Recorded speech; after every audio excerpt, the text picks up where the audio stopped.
Well boys, we're back again. We've been smashing out heaps of episodes of Cam's boosted Starlet. It's finally all going and staying together in one piece, so we figured we'll take it down to the drag tonight and give it a run. We know we're probably going to have a whole great deal of traction, but Nick's going to give it a go on the stock wheels and tyres. And we're going to take down my race slicks and see if he can hold a CV together without breaking it. Yeah, I reckon it'll be fine. It'll be sick. Yeah, it's going to be fine, you know. We all pray for the camp dog, it's going to stay together. But I figured if Nick's going to be having some fun with the camp dog, I've gone home and picked up the GT. And most of you guys, well, we haven't actually had this in many episodes in the last 12 months really. So for any of you guys who are not familiar with the GT, I originally got this and it had no cylinder head on it. And scrounged together some parts, we ended up building an all motor setup. Originally it had just a 5E bottom end, but we put the 4E pistons on there to get a little bit more comp. We made ITB setup for it that just has four standard 4 EFE throttle bodies. We got some 440cc injectors.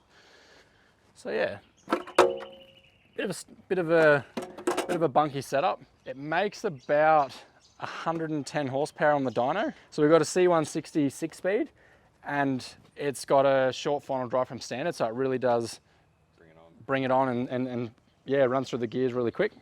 So pretty much it's a stock bottom end. It's the first gen 5 EFE engine, so the only difference is just has the thicker rods. Oh, and it has big cams, the Avent cams and the Allen's Performance springs. These street tyres that have been on there for years and years and years, I'm going to take those off. I've got those RPF ones with the semi-slicks to put on there. Might hold down a little bit more grip. So I reckon time-wise, it should run a mid 14, you reckon? I was going to say mid to low 15. A high 14, all right, we'll see. And Cam Starlet, what do you reckon that's going to run? 12? 12? Maybe, I don't know, Yeah. We'll see. We've hooked the nitrous up on Nick's car as well now, so we've got gas, we've got the short ratios, we've got 30 pounds of boost. Good to go. And Nick's lead foot, we are absolutely good to go.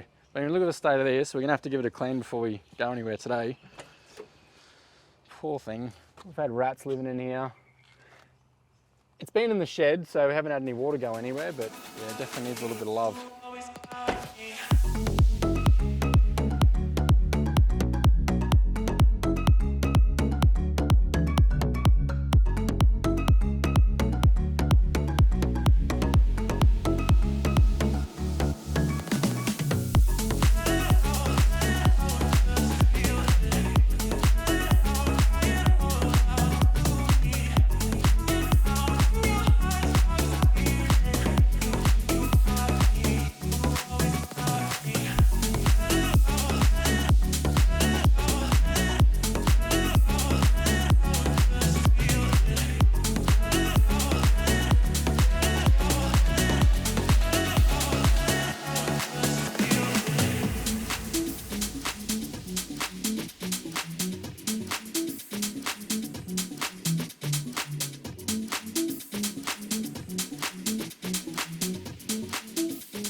Well, for once in our lives, we're actually ready to go. It's 2:30. GT's all loaded up with the new wheels and the E85 in there. And Nick's ready to go as well. We made it down the track, past scrutineering, camp dogs made it through as well.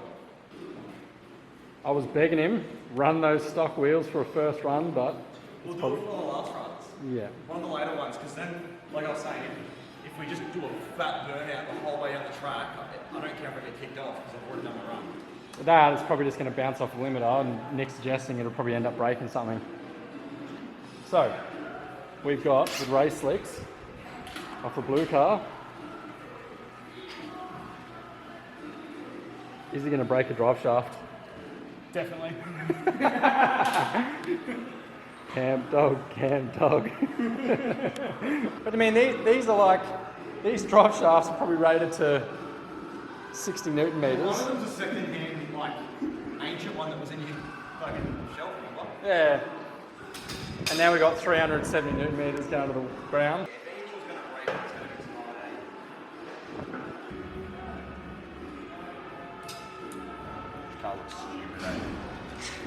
Wait, we are literally running out of content for the camp dog. Nothing else is going wrong with it. I reckon we're going to get... If we're not going to win anything, we'll at least win, like, best car, like, favourite car out there or something. Everyone's going to be like, yeah, best street car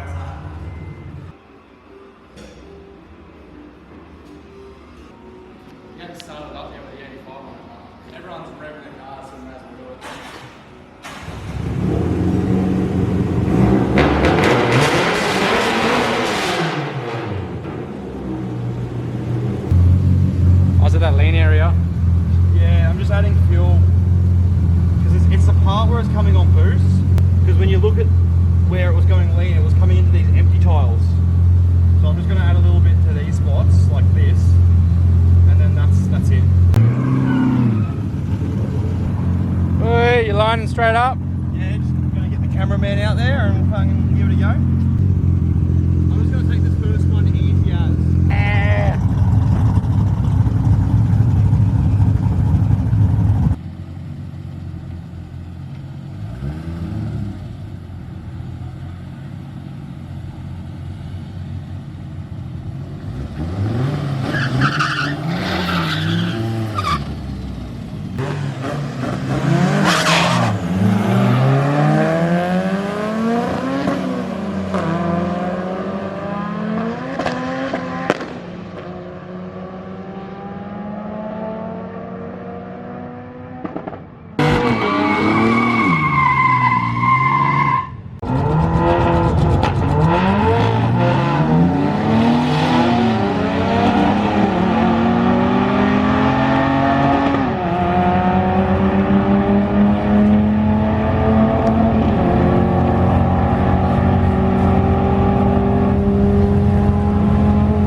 What happened now?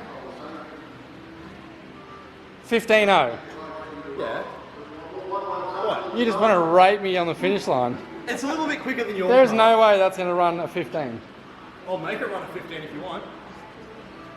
What was his last pass? 13? Oh, yeah, it's fine. It just means I'm going to win the race because of dialing, remember? Yeah. He hates it. I 3-second breakout, you get the win. I don't care about getting points. It's like when you go to the arcades, right? You just oh, the tickets. Yeah, you go to the arcades. All I want to do is just go there to play video games, right? I go there just so I can play like my Nintendo or whatever on the screen. And then they give you these little tickets for some reason so you can go and cash them in for Hubba Bubbas. It's like, I didn't pay to get a Hubba Bubba, I just wanted to play the game. You spend $100 to win $2 worth of toys. Yeah, That's... it doesn't mean anything. I just want to go there and race. So looking forward to roll racing then. Yeah, so at least now, like, if I'm doing it right, that just means I'm going to give the point to the other person every time.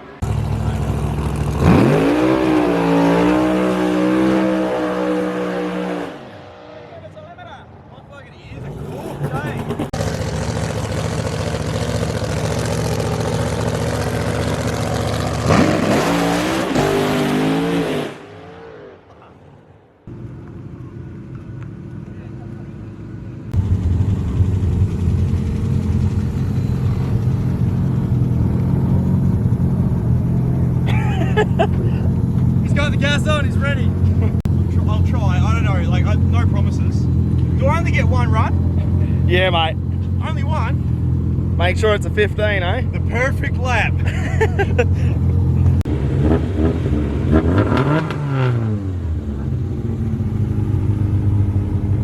What do you reckon? 15.5, it's happening.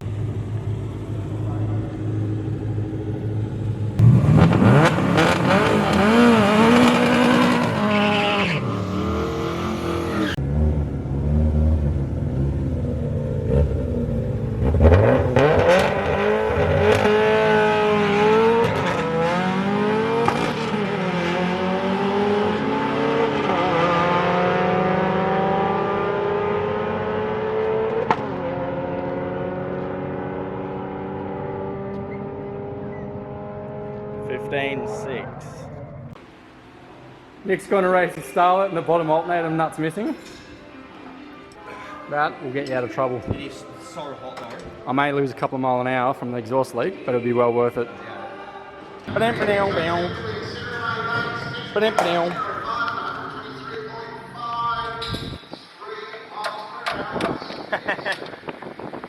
can't see you down there.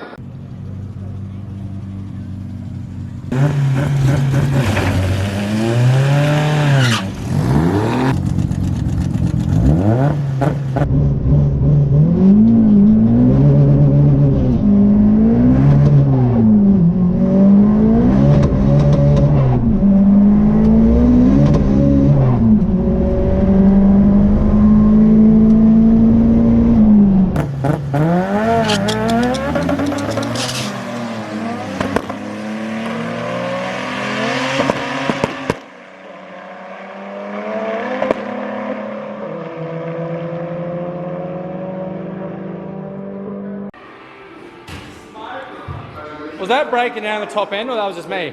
Sorry? Was it breaking down? It might have been, but I shifted fourth way too early. It wasn't on boost at all. Oh, that's why I couldn't spraying hear. the gas and I was like, That's why I couldn't hear the gate. I'm thinking, what's going on it here? was just like limited bashing third, fourth tires. Down that track. Looks scary. There was just no traction. He was just fucking doing this the whole way around. It looked like it was blowing smoke. Oh yeah, that's just love smoke. Power coming out, mate. You look really surprised. Or scared, one of the two. Where's the slip? Well guys, that ended up being our last pass for the night. We did have the chance to do one more run, but as you can see in the videos and the previous videos driving the camp dog on the road, as soon as it comes on boost and the back, gets a bit of a squat there, I think it's just lifting all the weight off the front wheels and just breaks out in wheel spin. Even with those 24.5 inch by 8 inch slicks that we had on the front, it was just frying the tyres. Third gear comes on to boost, just fries the tyres.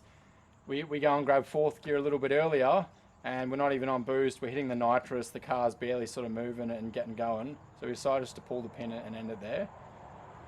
Now the easy thing is we could just get some coilovers, direct bolting coilovers for EP82 and EP91, but that would be too easy, and this is the camp dog. So we've already come up with a few ideas that we can improvise and do some suspension mods on the budget. So there is going to be some more camp dog episodes coming soon, and you need to stay tuned for that because this is going to be interesting. We think if we can control the suspension, doing the squat and doing the raises and all that sort of thing, we're going to significantly increase our track times. You watch all of these fast Hondas that are doing 8 and 9 seconds all motor, they are making a bit more power, but the cars stay completely straight. So we've come up with some ideas that we can combat that and hopefully get some better traction for next time. But otherwise, didn't break the camp dog, we're happy with that. As for the GT, that's the first time I'd ever had it at the track. I forgot to mention at the start of the video that I've never taken it to the track before, and we just wanted to run it today just to get a baseline to see where we're at, because I'm looking to get some custom higher comp pistons made for it, possibly change fuel, do a different design with the intake manifold and start to build it up and get that going a bit faster. Possibly even put some nitrous on there, we'll see. Both of the cars, both Nick's car and I, as the night went on, it was getting harder and harder to shift gears. The GT has a C160 out of the A111, which have a factory red line of 8,000 RPM. I'm only revving the GT to 7,200, and I'm trying to rip first to second, and it just wouldn't go in on the last run, so I gave up doing that and just put it into third gear, and away it went. It shouldn't be doing that. Something's wrong with the synchro. It's not working properly. Nick's car started doing the same thing, and then we thought, maybe it's the gearbox oil we're using, which is just an usual 7580 trans gearbox oil. Nick's got an idea of trying some Redline shockproof gear oil. We've both never used it before. Maybe you guys might know, have some info what gearbox oil should we be using. We're going to be happy to try anything because it was terrible, man. By the end of the night, we're trying to shift and go into gears. It wasn't happening. It really sort of dulled the sort of night, and we sort of got the shits and we just wanted to go home. So we're going to be looking at that as well. But otherwise, both cars made it home. We've got baselines for times with the builds we've done, so we're pretty happy overall. If you guys want to say anything, chuck comments below. Love to hear what you guys have to say, and we'll see you guys in the next one. See ya.